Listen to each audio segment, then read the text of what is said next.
அனைத்து திசையும் பறந்த கடலும் ஒத்து நின்று உலகாலும் சில திருப்பாடம் பணிந்து அந்த ஒற்றை இறைவனை அருளாசியோடு இங்கே சீரும் சிறப்புமாக நடந்து கொண்டிருக்கின்ற இந்த விழாவிலே கலந்து கொள்கின்ற மகிழ்ச்சியோடு உங்களை எல்லாம் வழங்கிய வாழ்த்து விடுகின்றேன்.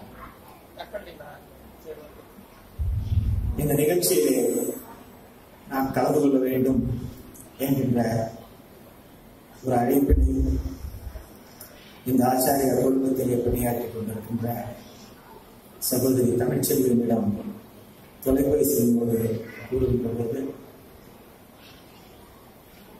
இந்த புதுவை மாநகரத்திலே இருக்கின்ற அனைத்து பள்ளிகளிலேயும் நிகழ்ச்சிகளிலே கலந்து கொண்டிருக்கின்றன. முதலாக இந்த பள்ளியிலே கலந்து கொள்கின்ற ஒரு வாய்ப்பு அவர் மூலமாக ஒருவர் இருப்பதை நான் மகிழ்ச்சி அடைகிறேன். அதற்கு அவர் என்னுடைய நன்றியை தெரிவித்துக் கொள்கிறேன். இங்கே பெற்றோர்கள் அதிகமாக இருப்பதால் தமிழிலே பேசுவதுதான் சரியாக இருக்கும் என்று நினைக்கின்றேன். ஆங்கிலத்திலே பேசும்போது சொல்ல வருகின்ற செய்தி உங்களுக்குள் சரியாக செய்யலாம் என்பது சற்று சந்தேகம் என்பதனால் பொதுவாக பள்ளிக்கூடங்களில் நான் பேசுகின்ற போதெல்லாம், அதுவும் குறிப்பாக பெற்றோர்கள், ஆசிரியர்கள், மாணவர்கள் நிறைந்த சபையிலே பேசுகின்ற போது நம் அன்னை தமிழிலே பேசுவதுதான் சரியானதாக இருக்கும் என்கின்ற ஆழ்ந்த நம்பிக்கை உடையவர் நான். அதனால்தான் இப்போது உங்களோடு நான் தமிழிலே உரையாடி கொண்டிருக்கின்றேன். இந்த ஆச்சாரிய குழுமம் என்பது 2002ஆம் ஆண்டு ஒரு இளம் சாதனையாளரால் உருவாக்கப்பட்டு ஒரு கிட்டத்தட்ட ஒரு கல்வி பேரரசை உருவாக்கப்பட்டு இன்றைக்கு 42 கல்வி நிலையங்கள் நடந்து கொண்டு வருகிறது என்ற செய்தியை நான் அறிகின்ற பொழுது மிகவும் மகிழ்ச்சி அடைந்தேன். அத்தகைய ஒரு நிகழ்ச்சியை இங்கே நான் கலந்து கொள்கின்ற ஒரு பெரிய வாய்ப்பாக நான் கருதுகின்றேன். இந்த களம் மாணவர்களை உருவாக்குகின்ற களம். ஒரு நல்ல மாணவன் உருவாக வேண்டும் என்றால் ஒரு முக்கோண முயற்சி நிச்சயமாக தேவை. என்னுடைய பேச்சிலே கதைகள் இருக்காது. காரணம், கதைகள் என்பது கருத்துக்களை சொல்லுவதற்கும் கருத்துக்களை ஏற்றுக்கொள்வதற்கு சற்று தயங்கக்கூடியவர்களுக்கு சொல்லுகின்ற வாயில்கள். அவர் சில விஷயங்களை நாம் தெளிவாக சிலரிடம் எடுத்து செல்வதற்காக சில கதைகளை கூறி செல்வோம் என்றால் அந்த கருத்துக்கள் மிக அழகாக அவருடைய எண்ணத்திலே பதிவு என்பதனால்தான் கதைகள் கூறி கருத்துக்கள் கூறுவது என்பதனுடைய வழக்கமாக இருக்கிறது. ஆனால் இங்கே பெற்றோர்களும் ஆசிரியர்களும் நிறைந்த சபையிலே கதைகள் இல்லாமல் கருத்துக்களை மட்டுமே உங்களுக்கு விதைத்து விரைவில் விடைபெற வேண்டும் என்கின்ற காரணத்தினால் கதைகள் இல்லாமல் கருத்துக்களை மட்டும் உங்களோடு நான் பரிமாறிக்கொள்கிறேன். உங்கள் மனதிலே அவை நிச்சயமாக இடம் பிடிக்கும் என்பதில் நான் சந்தேகம் இல்லாமல் இந்த பிரச்சனை தொடர்கிறது.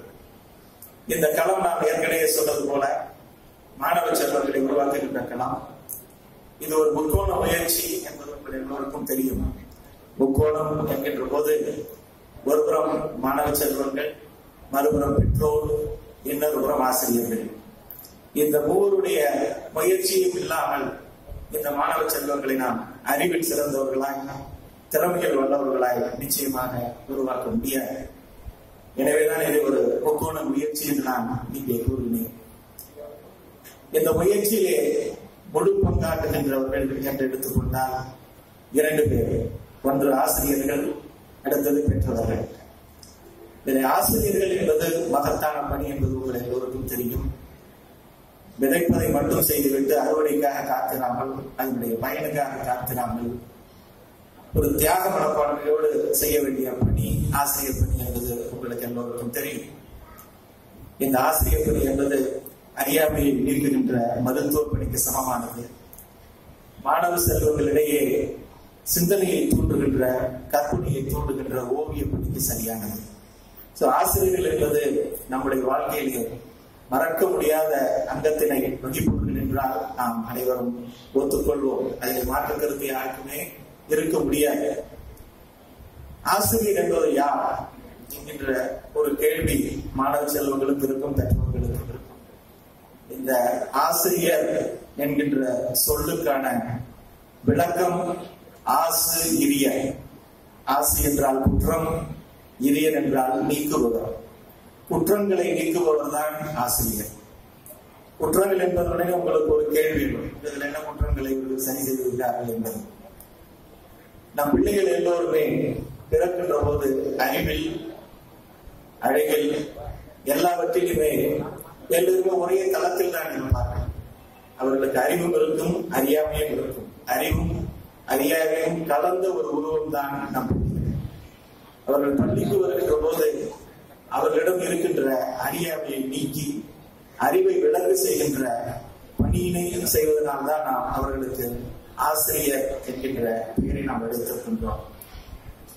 நம் அன்னை தமிழ் மொழியிலே இருக்கின்ற வார்த்தைகள் அனைத்துக்குமே ஆழமான கருத்துக்கள் அடிப்படையிலே தான் உருவாக்கப்பட்டிருக்கும் என்பது கூட எல்லோருக்கும் தெரியும். அந்த வகையிலே இந்த ஆசிரியர் என்கின்ற வார்த்தைக்கு நிகரான விளக்கம் குற்றங்களை களைபவர். எனவே இங்கு அமர்ந்திருக்கின்ற ஆசிரியர் பெருமக்களுக்கு நான் ஒரு வேண்டுகோளை வைக்க விரும்புகின்றேன். இந்த பணி நீங்களாக ஏற்கப்பட்ட பணி, ஒரு சமூக சிந்தனையோடு செய்ய வேண்டிய பணி. உங்களிடம் ஒப்படைக்கப்பட்டிருக்கின்ற மாணவ செல்வங்கள் காலத்தில் இந்த நாட்டை ஆளப்போகிறவர்கள். எனவே அவர்கள் சிறந்தவர்களாய், நல்லவர்களாய், வல்லவர்களாய் உருவாக்க வேண்டிய முதல் முயற்சி உங்கள் மூலமாக தான் அவர்களுக்கு எடுக்கப்படுகிறது என்பதை எப்போதும் உங்கள் மனதிலே நீங்கள் வைத்துக் கொள்ள வேண்டும். நீங்கள் சிறந்த ஆசிரியராக உருவாக வேண்டும் என்று சொன்னால் முதலிலே ஆசிரியராக இருப்பதற்கு நீங்கள் பெருமைப்பட வேண்டும். மிக முக்கியமானது. நீங்கள் ஆசிரியர் பணியை மேற்கொள்வது ஏதோ இடையிலே மற்ற பணிகளுக்கு செல்வதற்கு முன்னால் ஒரு மாற்று ஏற்பாடாக தயவு செய்து நீங்கள் யாரும் எடுத்துக் கொள்ளாதீர்கள். அப்படியே வேறொரு பணிக்கு நீங்கள் செல்வதாக இருந்தால் கூட ஆசிரியர் பணியில் இருக்கும் போது உங்களுடைய பணி தூய்மையான பணி என்பதை நீங்கள் எப்போதும் மனதில் வைத்துக் கொள்ளுங்கள். முதலில் ஆசிரியர் பணி பெருமைக்குரிய பணி என்கிறதை நீங்கள் அழுத்தமாக இருக்க வேண்டும். அடுத்தது, நீங்கள் பணியாற்றுகின்ற பள்ளி புனிதமான ஒரு இடம் என்கின்ற நினைப்பு உங்களுக்கு எப்போதும் இருக்க வேண்டும். இந்த களம், இந்த பள்ளி என்பது எதிர்கால சந்ததியினை உருவாக்குகின்ற ஒரு களம் என்பதை நீங்கள் என்றைக்கும் மறந்துவிடக் கூடாது. அந்த பணி நடக்கின்ற இந்த இடத்தை நீங்கள் தெய்வமானகிற இடமாக, ஒரு புனிதமான இடமாக நீங்கள் எடுத்துக்கொள்ள வேண்டும். இது இரண்டை விட மிக முக்கியமானது, உங்களிடம் ஒப்படைக்கப்பட்டிருக்கின்ற மாணவ செல்வங்கள். அவர்கள் பெருமைக்குரியவர்கள் என்பதை நீங்கள் மாற்று கருத்து என்றைக்குமே வைத்துக் கொள்ளக்கூடாது. அவர்களுக்குள் நாம் வேற்றுமை பாராட்டுவதும் கூடாது. அவர்களை நாம் ஒரு சரியான கோணத்திலே பார்த்து ஒவ்வொருவருக்குள்ளும் புதிந்திருக்கிற சக்தியை வெளிக்கொணர்கின்ற பணி உங்களுடைய பணி. எனவே மாணவர்கள் அனைவருமே உங்களுக்கு சமமானவர்கள், அவர்கள் பெருமைக்குரியவர்கள் என்ற எண்ணத்தோடு நீங்கள் பணியாற்றினீர்கள் என்றால் நிச்சயமாக உங்களால் மிகச்சிறந்த மாணவர்களை உருவாக்க முடியும். இந்த பள்ளி நான் அறிந்த வரையிலே உருவாக்குகின்ற மாணவர்கள் அனைவருமே சிறந்தவர்களாகத்தான் உருவாகி வெளியே வருகிறார்கள். நல்லவர்களாய், வல்லவர்களாய் இந்த பள்ளியினுடைய பெயரையும் செல்லுமிடமெல்லாம் தூக்கி பிடித்துக் கொண்டுதான் இருக்கின்றார்கள் என்று நான் நினைக்கின்றேன். இந்த பணியில இருக்கின்ற ஆசிரியர்கள் அதிலே உறுதியாய் இருந்து இந்த பள்ளி மேன்மேலும் வளர்ந்து நீங்கள் உங்கள் பங்கினை மிகச்சரியாக செய்திட வேண்டும் என்று உங்களிடம் நான் கேட்டுக்கொள்கிறேன். அடுத்தது பெற்றோர்கள். பெற்றோர் என்கின்ற சொல்லுக்கும் சரியான ஒரு விடம் தமிழில் இருந்தால் தானே வேண்டும். இது நிறைய பேருக்கு தெரியாத விஷயமாக நிச்சயமாக இருக்கும். பிள்ளைகளை பெற்றவர்களால் அவர்கள் பெற்றோர்கள் என்றுதான் நாம் எல்லோரும் நினைத்துக் கொண்டிருக்கிறோம். இந்த பிள்ளை செல்வம் என்பது இறை சக்தியால் நமக்கு கிடைப்பது என்பது இறைவன் மீது நம்பிக்கை உள்ளவர்களுக்கு தெரியும். அந்த நம்பிக்கை இல்லாதவர்கள் கூட ஏதோ ஒரு சக்தி தானே நமக்கு தந்தது என்பதை மாற்றுவதற்கு நிச்சயமாக இருக்க முடியாது. சமய கருத்துக்களை ஊன்று படிப்பவர்களுக்கெல்லாம் தெரியும், இறைவன் தருகின்ற வரம் தான் நம் பிள்ளை செல்வம். இறைவனிடமிருந்து இந்த பிள்ளையை நாம் பெற்றவர்கள் என்பதனால்தான் நாம் பெற்றோர்களாகிறோம். இந்த பிள்ளையை வளர்ப்பது என்பது நாம் மட்டும் செய்கிற ஒரு செயல் அல்ல. இறைவனும் நம்மோடு சேர்ந்து இந்த பிள்ளையை வளர்க்கின்றான் என்பதிலே நாம் என்றைக்குமே மாற்று கருத்து கொண்டிருக்க கூடாது. நீங்கள் பெற்றுவிட்டதனால் பிள்ளைகள் உங்களுக்கு மட்டுமே சொந்தம் என்கின்ற நினைவும் உங்களுக்கு இருக்க முடியாது. மிக முக்கியமான ஒன்று, என்றும் இன்றைய காலகட்டத்தில் நாம் உறுதியாக மனதிலே இருத்திக் கொள்ள வேண்டிய ஒரு கருத்து என்னவென்றால், இந்த பிள்ளைகள் அனைவரும் நம் மூலமாக இந்த உலகுக்கு வந்தவர்கள் தானே ஒழிய நமக்காக வந்தவர்கள் அல்ல. அந்த எதிர்பார்ப்போடு நாம் பிள்ளை செல்வங்களை வளர்த்தோம் என்று சொன்னால் பிற்காலத்தில் நிச்சயமாக ஒரு ஏமாற்றத்தினை சந்திக்க வேண்டிய ஒரு சூழ்நிலை தான் நமக்கு ஏற்படும். இப்போதெல்லாம் நீங்கள் நிறைய கேள்விப்பட்டிருப்பீர்கள். நான் முதலெல்லாம் அந்த பயாலஜிக்கல் இன்டெலிஜென்ஸ், எப்போதுமே நம்ம இன்டெலிஜென்ஸ் அப்படின்னு சொல்றது அந்த பயாலஜிக்கல் இன்டெலிஜென்ஸ் மட்டும்தான் நம்ம எல்லாருமே கேள்விப்பட்டிருக்கோம். அதற்கு பின்னால் அறிவியல் வளர வளர நிறைய கண்டுபிடிப்புகள், நிறைய கருத்துக்கள் எல்லாம் உருவாக்கப்பட்டது ஆன்றோர்களால். அவ்வாறு உருவாக்கப்பட்ட ஒன்றுதான் எமோஷனல் இன்டெலிஜென்ஸ் என்று கூறுவார்கள், உணர்வு பூர்வமான அறிவு. அந்த உணர்வு பூர்வமான அறிவு என்பது நம்மை நாம் சரியாக புரிந்து கொண்டு சூழ்நிலைக்கு ஏற்றவாறு நாம் எப்படி வெளிப்படுத்த வேண்டும் என்பதனை அறிந்து கொள்வதுதான் அந்த எமோஷனல் இன்டெலிஜென்ஸ். இப்போதெல்லாம் படித்து முடித்ததற்கு பின்னாலே இங்கே டிகிரி படிப்பவராக சரி, மற்ற படிப்பு முடித்தவர்களாக இருக்கும் போது வேலைக்காக செல்லுகின்ற போது, பணியிடத்திலே நாம் சேருகின்ற போது நம்மிடம் எதிர்பார்க்கின்ற சில கட்டாய அறிவு திறன் என்பதிலே இந்த பயாலஜிக்கல் இன்டெலிஜென்ஸ் தாண்டி எமோஷனல் இன்டெலிஜென்ஸ் என்பதும் அவர்களுக்கு சரியான சதவீதத்தில் இருக்க வேண்டும் என்பதுதான் ஒவ்வொரு பணியாளர்களும் எதிர்பார்க்கப்படுகிறது. அதையும் தாண்டி இப்போது ஸ்பிரிச்சுவல் இன்டெலிஜென்ஸ் என்கின்ற ஒரு புதிய கான்செப்ட்.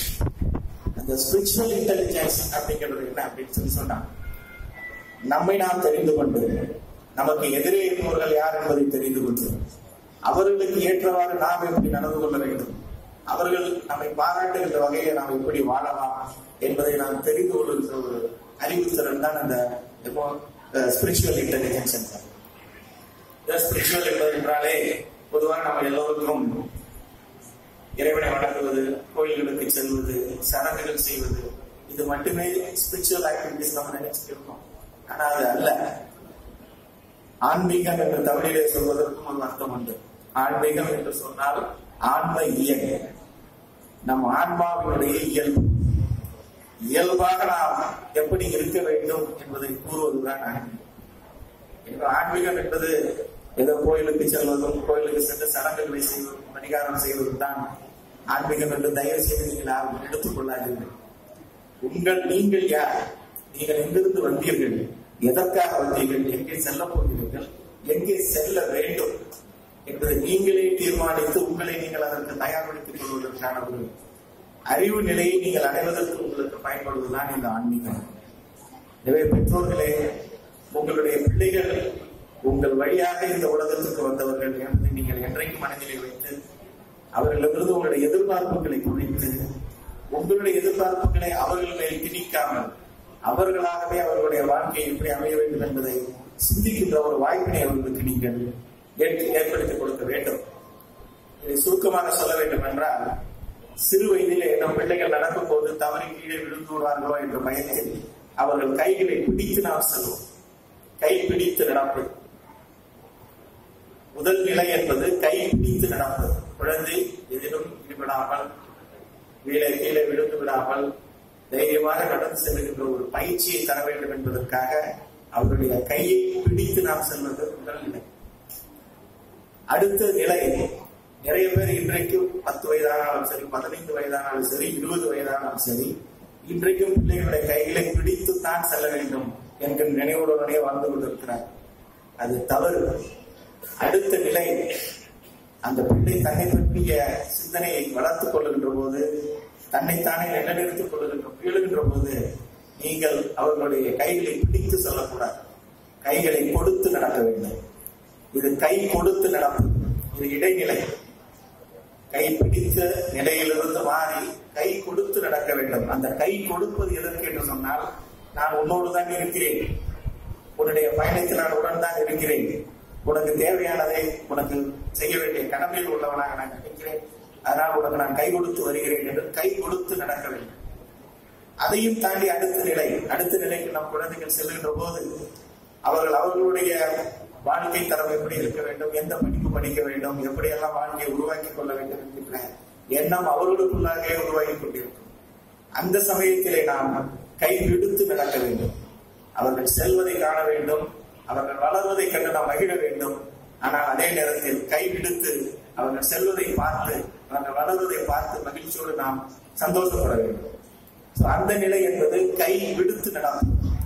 முதலிலே கை பிடித்து அடுத்த நிலையிலே கை கொடுத்து, கடைநிலையிலே முதல் நிலையிலே நாம் கை விடுத்து நடந்தோம் என்று சொன்னால் பிள்ளைகள் அவர்களாக உருவாகி அவர்கள் வாழ்க்கை எப்படி அமைய வேண்டும் என்று அவர்கள் நினைக்கிறார்களோ அந்த வழியிலே அவர்கள் சென்று மிகப்பெரியவர்களாக உருவாகி உங்களுக்கு நிச்சயமாக பெருமை சேர்ப்பார்கள் என்பது நிச்சயமாக நாம் அதில் சந்தேகமே கொள்ள தேவையில்லை. பிள்ளைகளை வளர்ப்பதிலே இருக்கின்ற இது போன்ற முக்கியமான கருத்துக்களை எல்லாம் நீங்கள் தெரிந்து கொண்டு அதற்கு ஏற்றால் போல் பிள்ளைகளை நீங்கள் வளர்த்தீர்கள் என்றால் இது போன்ற மிகப்பெரிய பள்ளியிலே படிக்கின்ற பிள்ளைகள் பள்ளியிலே மட்டும் நல்ல பள்ளியிலே சேர்த்து விட்டால் பிள்ளைகள் நன்றாக உருவாக்கி விடுவார்கள் என்று நீங்கள் தயவு செய்து யாரும் நினைத்து விடாதீர்கள். பிள்ளைகளை நாம் கவனிக்க வேண்டும். கவனிக்கின்ற வேலையிலே அவர்களுக்கு நாம் செய்ய வேண்டியதை செய்கின்ற வேலையிலே அவர்களை சுதந்திரமாக வளர்வதற்கான ஒரு சூழ்நிலை நாம் உருவாக்கி தர வேண்டும். பெற்றோர்களாகிய நீங்கள் அது போன்ற ஒரு நல்ல மனப்பக்குவத்தோடு உங்கள் பிள்ளைகளை வளர்த்து இந்த பள்ளியிலே படிக்கின்ற பிள்ளைகள் எல்லோரும் மிகச்சிறந்தவர்களாக உருவாக்குவதற்கு உங்கள் பங்கினை நீங்கள் சரியாக செய்திட வேண்டும் என்கின்ற வேண்டுகோளை நான் உங்களுக்கு வைக்கின்றேன். ஏன்னா இது போன்ற பள்ளி நிகழ்ச்சிகளை பேசுகின்ற போது முக்கியமாக சொல்ல வேண்டியது ஆசிரியருக்கும் பெற்றோர்களுக்கும் தான். மாணவ செல்வங்கள் இன்றைக்கு ஒரு நிகழ்ச்சி அவர்களுக்கு மகிழ்ச்சிகரமாக கடந்து போகின்ற ஒரு நிகழ்ச்சியாகத்தான் அவர்களுக்கு இருக்கும். அவர்களுக்கு இந்த மாதிரியான நிகழ்ச்சிகளை நாம் இந்த அறிவுரையும் கூற முடியாது. அதில் அவர்கள் கேட்கின்ற என்ன நிலையிலும் இப்போது அவர்கள் இருக்க மாட்டார்கள். ஆனால் இங்கு இருக்கின்ற மாணவர்களுக்கு நான் ஒன்றை மட்டும் சொல்லிக் கொள்ள விரும்புகிறேன். நீங்கள் இந்த பள்ளியிலே படிக்கின்ற போதே ஒரு முக்கியமான ஒரு பழக்கத்தை நீங்கள் கொண்டு வர வேண்டும். எல்லோரும் காலையிலே நாம் இறைவனை வணங்குகிறோம். இறைவனம் நாம் எனக்கு தேவையானதை இது கூட அதை கூட என்று நாம் கேட்பது மட்டும்தான் இறைவணக்கமாக இன்றைக்கு நாம் கொண்டிருக்கின்றோம். ஏன்னா அது பாரம்பரியமாக வந்து கொண்டிருக்கின்ற ஒரு செயல். ஆனால் இது போன்ற சிறந்த பள்ளிகளிலே படிக்கின்ற பிள்ளைகள் அவர்கள் மிகச்சிறந்தவர்களாக உருவாக வேண்டும் என்கின்ற எண்ணம் மிகச் சிறிய வயதிலே அவர்களுக்கு வித்து போடப்படுகின்ற காரணத்தால் இங்கே படிக்கின்ற பிள்ளைகள் என்னை பொறுத்தவரை என்னுடைய வேண்டுகோள், நீங்கள் ஒவ்வொரு நாளும் இறைவனை வேண்டுகிற போது உங்களால் இயன்றதை மிக திறமையாக செய்து முடிப்பதற்கான திறமையை எனக்கு தாருங்கள். அவ்வாறு என்னால் முடியாத ஒரு செயலை அடுத்தவர்கள் செய்கின்ற போது அதை பாராட்டி ஏற்றுக்கொள்கின்ற மனப்பக்குவத்தை எனக்கு தாருங்கள் என்கின்ற இந்த ஒரு வேண்டுகோளை நீங்கள் கடவுளிடம் வைத்தீர்கள் என்றால் இங்க இருக்கிற மாணவர்கள் யாரும் கவனிப்பதாக எனக்கு தெரியவில்லை. இங்க இருக்கிற ஆசிரியர்கள் இந்த செய்தியை நீங்கள் அவர்களுக்கு எடுத்து செல்லலாம். பிள்ளைகளுக்கு சிறு வயதிலேயே ஊட்ட வேண்டிய முக்கியமான கருத்து, எதையும் ஏற்றுக்கொள்ளுகின்ற பக்குவம், எதையும் செய்து முடிக்கின்ற துணிவு, இதை இரண்டும் அந்த பிள்ளைகளுக்குள்ளே ஊற வேண்டும். அது ஊறிதான் அவர்கள் மிகப்பெரியவர்களாக உருவாக்க முடியும். ஒரு தொழில்நுட்ப துறையிலே 5 ஆண்டு காலம் பட்டம் படிக்க முடித்து பின்னால் 35 ஆண்டு காலம் இன்றைக்கு தொழில்நுட்ப துறையில பணியாற்றி வருகின்ற போது பொதுவாக இந்த எலக்ட்ரிக்கல் என்று சொன்னா நீங்கள் இந்த கரண்ட் அந்த நினைவுக்குள்ளாவே எங்களுக்கு அதுதான் இருக்கும். ஆனால் அதையும் மீறி இது போன்ற கருத்துக்களை எல்லாம் தெரிந்து கொள்ள வேண்டும் என்கின்ற எண்ணம் எனக்கு ஊட்டப்பட்டது என்னுடைய பள்ளி நாட்களில். எனக்கு ஆசிரியர்களாக இருந்தவர்கள் வாழ்க்கை என்பது நீ வெறும் பட்டம் படிப்பு முடித்து பணியாற்றுவது மட்டுமல்ல, அதையும் மீறி சமூகம் என்று ஒன்று இருக்கிறது. அந்த சமூகத்தின் ஒரு அங்கமாக நீ இருக்க போகிறாய். அந்த சமூகத்தில் உன்னுடைய பணி என்னவாக இருக்க வேண்டும் என்பதை நாங்கள் 2ஆம் வகுப்பு 3ஆம் வகுப்பு படித்த போது எங்களுக்கு அகனம் சொல்லிக் கொடுத்த ஆசிரியர்களானாலும் சரி, அதற்கு பின்னால் உயர்நிலைப் பள்ளியிலே பாடம் சொல்லிக் கொடுத்தவர்களானாலும் சரி, கல்லூரி நாட்களிலே எங்களுக்கு இருந்த பேராசிரியர்களானாலும் சரி, எல்லோருமே எங்களை உருவாக்குவதிலே மிக முக்கிய பங்காற்றி இருக்கின்றார்கள். அவர்கள் எல்லாம் அளித்த பிச்சை தான் இன்றைக்கு நாம் அவர்களோடு பேசிக் கொண்டிருக்கிறோம். சோ ஆசிரியர்களை மதிப்பதற்கு இந்த மாணவ செல்வங்கள் பழகிக் கொள்ள வேண்டும். குறிப்பாக பெற்றோர்களுக்கு மற்றொன்றையும் நான் சொல்லிக்கொள்ள விரும்புகிறேன். எந்த ஆசிரியரை பற்றி பிள்ளைகளிடம் நீங்கள் கேள்வி பேசுவதே கூடாது. நிறைய இடத்திலே நான் பார்த்திருக்கிறேன். பிள்ளைகள் டீச்சர்ஸ் நிக்நேம் வைக்கிறது அப்படிங்கிறது பேசுகிறேன். It is not a new thing. It's generation போறது கஷ்டம். நானே மிகச்சிறந்த ஆசிரியராக நினைத்துக் கொண்டிருப்பது கூட சில நிக்நேம் வச்சிருக்கும் காலங்கள் எல்லாம் உண்டு. இப்போது அது தவறு என்பது இந்த வயதில் தான் நமக்கு தெரிகிறது. அதை நாம் இப்போது அதை நிறுத்த முடியாது. ஆனால் பிள்ளைகள் கேலி செய்கிறார்கள் என்பதற்காக பெற்றோர்கள் ஆசிரியர்களை கேலி செய்யக்கூடாது. அப்படி அவர்களும் அவர்களுக்கு துணையாக இதில் இருந்தார்கள் பிள்ளைகள் அடுத்தவர்களை கேலி செய்வதுனா மிகச்சிறந்த பணியாக அவர்கள் எடுத்துக் கொள்வார்கள். என்றைக்குமே பிள்ளைகளிடம் ஆசிரியர்களை குறைவாக பேசவே பேசாதீர்கள். இது ஒரு முக்கியமான வேண்டுகோள் நான் பெற்றோர்களிடம் கொடுக்கிறேன். இந்த பள்ளி மிகச்சிறந்த கல்வி களத்தினை இங்கே உருவாக்கி இருக்கின்றது. இது போன்ற ஒரு மிகச்சிறந்த பள்ளி புதுவை மண்ணிலே இருப்பது என்பது நமக்கெல்லாம் பெருமை. இந்த மிகப்பெரிய முயற்சிக்கு பின்னால் 15 ஆண்டுகளில் ஒரு பெரிய கல்வி சாம்ராஜ்யத்தை உருவாக்கியிருக்கின்ற அருமை சகோதரர்கள் இல்லை. அவர்கள் இருக்கும்போது அவர்கள் நிறைய பாராட்டி பேச வேண்டும் நான் நினைத்தேன். ஒரு இளம் சாதனையாளர் இவரை நான் கிட்டத்தட்ட ஒரு 10 ஆண்டு காலமாக கவனித்து வருகிறேன். முக்கியமான ஒரு நிகழ்ச்சியை நான் சொல்ல வேண்டும் என்றால், இன்ஃபினிட்சம் என்று சொல்ற ஒரு அமைப்பு ஒன்று இருக்கிறது. ராயன் என்ற ஒரு மிகப்பெரிய சிந்தனையாளர் வாழ்க்கை எப்படி அமைய வேண்டும் என்பதை மிக தெளிவான வார்த்தைகள், அது தமிழாகட்டும் ஆங்கிலமாகட்டும், மிக தெளிவான வார்த்தைகள் எல்லாம் புரிகின்ற வகையில மிகச் சிறப்பாக எடுத்துக் கூறுவதிலே அவரை மாற்று இன்றைக்கு தமிழகத்திலே என்னை பொறுத்தவரையாக அவர்களால் ஒரு ஈடுபாடு எனக்கு ஏற்பட்ட காலத்திலே அரவிந்தன் அவர்கள் அவர் வெளியிட்டு வருகின்ற ஒரு மாத மேகசின், மாத இதழ், இன்ஃபினிட் ஒரு மாத இதழ், அது கிட்டத்தட்ட 2 ஆண்டு காலம் இந்த புதுவை அரசியலை பணியாற்றிக் கொண்டிருக்கின்ற உயரதிகாரிகள் அத்துணை பேருக்கும் அவராகவே அது கொண்ட சந்தாவை செலுத்தி ஒவ்வொருவரும் வீடு தேடி அது வந்து கொண்டிருந்தோம்.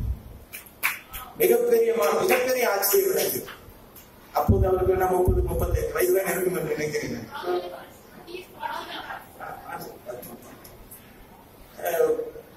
எனக்கு மிக ஆச்சரியமாக போனது. ஏன்னா ஒரு 30 வயது இளைஞர் அவர் தெரிந்து கொண்டதை அடுத்தவர்களுக்கு உடனடியாக கொண்டு சேர்க்கின்ற ஒரு பணியிலே மிகச் சிறப்பாக இது மாதிரி ஈடுபடுகிறாரே என்கின்ற ஒரு மிகப்பெரிய ஆர்வம் அவர்களால் எனக்கு ஏற்பட்டது. அவருக்கு அப்போது ஒரு நன்றி கூறி ஒரு கடிதம் கூட நான் அவருக்கு எழுதினேன். நான் அந்த கடிதத்துக்கு பதில் இல்லை, பார்த்தாரா என்பது தெரியவில்லை. ஆனால் மிகச்சிறந்த பணி. அந்த ராயன் என்ற ரங்கராஜனுடைய கருத்துக்கள் இன்றைக்கு புதுவை அரசிலே பணியாற்றிக் கொண்டிருக்கின்ற உயரதிகாரிகள் அனைவருக்குமே தெரிகின்ற ஒரு வாய்ப்பினை உருவாக்கி கொடுத்தவர் அரவிந்தன். அது வளர்ந்தவர்களுக்கே நல்லது செய்ய வேண்டும், அவர்களுக்கும் புதிதாக சில கருத்துக்களை எடுத்து செல்ல வேண்டும் என்ற எண்ணத்தோடு அவர் அதை செய்திருந்தார். நிச்சயமாக உங்கள் பிள்ளைகளுக்கு அதை விட 100 மடங்கு 1000 மடங்கு கூட அவர் நிச்சயமாக செய்வார் என்பதிலே எனக்கு சந்தேகம் கிடையாது. சோ இந்த பள்ளியிலே படிக்கின்ற மாணவர்கள் நிச்சயமாக நல்லவர்களாய் உருவாகுவதும் நல்லவர்களாய் உருவாகுவதும் யாரும் தடுக்க முடியாது. அதை நீங்கள் தூண்டி விடுகிறீர்கள். தூண்டி எரிகின்ற விளக்கை நீங்கள் தொடர்ந்து காப்பாற்றுங்கள் என்றாலே போதும். உங்கள் குழந்தைகள் இந்த நாட்டிலே மிகச்சிறந்தவர்களாக உருவாகுங்கள். இந்த பள்ளியினுடைய பணி இதிலே தொடர வேண்டும். தொடர்ந்து இவர்கள் இந்த மாநிலம் ஒரு நாடே பாராட்டுகின்ற அளவிற்கு மிகப்பெரிய நிறுவனமாக இது உருவாக வேண்டும் என்கின்ற வாழ்த்துக்களை கூறி, நீங்கள் நினைப்பவை அனைத்தும் உங்களுக்கு கிடைத்தவை அனைத்தும் உங்களுக்கு நினைத்து வளமோடு வாழ்ந்து நலமோடு வளர என்னுடைய வாழ்த்துக்களை கூறி இந்த வாய்ப்புக்கு நன்றி அடைகின்றேன்.